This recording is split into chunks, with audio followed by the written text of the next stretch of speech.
জাতীয় দলে না থেকেও আলোচনায় তামিম ইকবাল। সামনের টি-20 বিশ্বকাপেই নয়, এবছর আর আন্তর্জাতিক ক্রিকেটেই ফিরছেন না তামিম। এমন কথাই জানালেন বোর্ড সভাপতি নাজমুল হাসান পাপন। সাভারের সিআরপিতে এক অনুষ্ঠানে যোগ দিয়ে এ কথা বলেন তিনি। ডমিক্স টয়লেট রাখে ফ্রেশ 100 ফ্ল্যাশ পর্যন্ত, তাই ব্যবহার করুন ডমিক্স ফ্রেশ গার্ড। তামিম ইকবালকে নিয়ে আলোচনা চলছেই।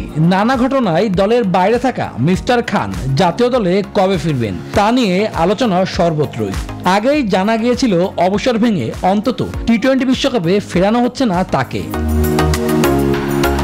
শারীরিক অবস্থার কারণে টেস্টেও আপাতত খেলতে চান না তামিম। তবে ওয়ানডেতে এই ওপেনারকে ফেরানো নিয়ে চলছে জোর আলোচনা।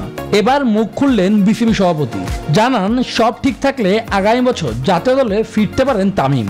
লাস্ট ওর সাথে যোগাযোগ হয়েছে, তখন কথা ছিল যে ও প্রথমে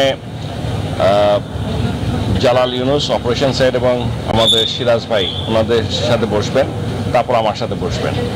ওনাদের সাথে বসেছে, আমার সাথে এখন বসবেন।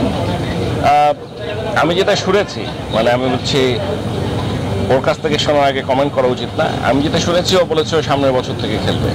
এদিকে আইপিএলে মুদ্রার দুপিঠই দেখে ফেলেছেন মুস্তাফিজ। চেন্নাই জার্সিতে কখনো উজ্জ্বল, আবার কখনো সাদামাটা পারফরমেন্স ফ্রিজের।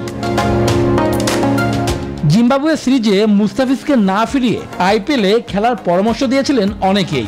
বোর্ড সভাপতি জানালেন দেশের কথা চিন্তা করেই ফেরানো হচ্ছে ফ্রিজকে।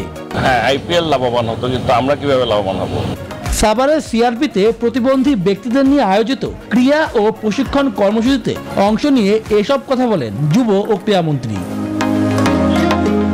শুভদেবনাথ, নিউজ 24।